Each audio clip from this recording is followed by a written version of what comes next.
ఇళ్ళ నుండే రావాలి, స్లిప్ అవుతుంది.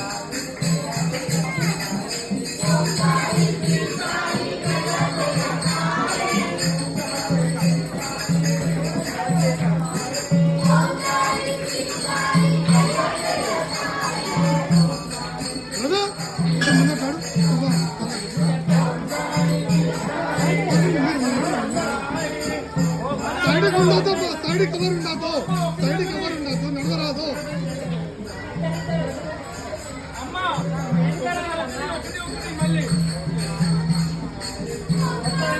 సైడ్ కవర్ ఉండకండి, సైడ్ గుంట నడవరాదు, సైడ్ కవర్ ఉండకండి.